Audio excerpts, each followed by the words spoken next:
لە ڕۆژی جیهانی زمانی دایک لە هەڵەبجە چەند چالاکێکی جیاواز بەڕێوەچوو. بەڕێوەبەراتی ڕۆشنبیری هەڵەبجە و گروپی بوژە پانێڵێکیان بە ناونیشانی گرنگی زمانی دایک لە هێشتنەوەی کلتوری نەتەوەدا بۆ شارەزایان و پسپۆڕانی زمان و مامۆستایانی زانکۆ ڕێکخست.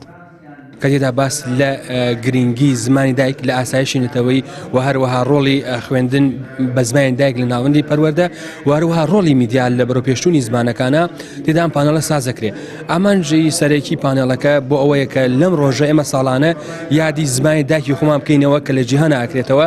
ئەم یادکردنەوەش تەنها بۆ ئەوەیە کە زمانی ستانداردی کوردی لە نەفەوتان بپارێزین و هەوڵی ئەوە بین کە ئەم زمانە بە شێوازێکی زانستیان و پسپۆڕیانە داڕێژینەوە بە ستاندارد لە کەرتی پەروەردە و ناوەندەکانی خوێندنە ئیدامی هەبێ بدرێت.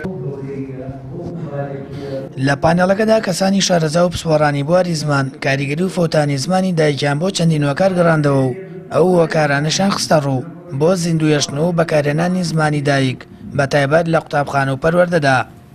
هۆیەکانی ڕاگەیاندنیش لە تەلەڤیزیۆنەوە بیگرە تا ئەگاتە ڕادیۆ و جەریدە و مجەلە و ئەمانە بەکارهێنانیان و قسەکردن و ئەو جۆرەشانە هەمویان ئەمانە یارمەتی دەرن. جگە لەوانە مامۆستاکانی مزگەوتەکانیش ئەوانیش لە خوتبەکانیانە لە مەوعەزەکانیانە ئەمانە هەمویان پێکەوە لەگەڵ هۆشیاری ئەو نەتەوەی کە خاوەنی زمانێکی تایبەتیە هەمویانە بنە هۆی ئەوەی کە ئەو زمانە بمێنێتەوە زمانێک هەرچەنە دەوڵەمەند و چاک و باشیش بێ ئەگەر ماوەیەک لەو شتانەی من عەزم کردی ناوم بردن دوورخرایەوە ئیتر زمانەکە بۆ خۆی وردەوە دەستی زەبێت و ئەوەرێت و لە ناوچ و زمانیش زمانی دایکە کە زمانی دایک یعنی زمانە ڕەشۆکێکە نەک زمانی ستاندارد و زمانی نووسین و زمانی ناوچەیی بۆ ئەوەی زمانەکەمان بە ئاسایی بمێنێتەوە گەشە بکە لە ناو نەچێ دوژمنەکانمان پلانیان وایە ئەبێ ئێمە ئەدەبی مناڵانمان بەهێز بێ یعنی پەروەردە بە شعر و چیرۆکی مناڵان دەست پێ بکە و ئەو مامۆستایانش کە شعر و چیرۆکی مناڵانە نووسن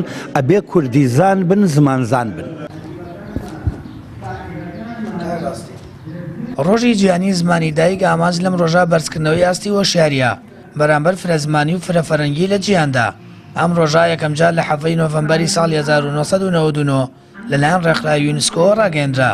ناونانی ئەم ڕۆژەش لەلایەن یونسکۆوە مەبەستی خزمەتە بە جیاوازیە زمانیەکان و هەروەها بۆ پارێزگاریکردن و زیندوو ڕاگرتنی و زمانانەی کە لەژێر مەترسی لە ناوچوون و پوکانەوەدان. سامان فەتاح، کەناڵی ئاسمانی پەیام، هەڵەبجە.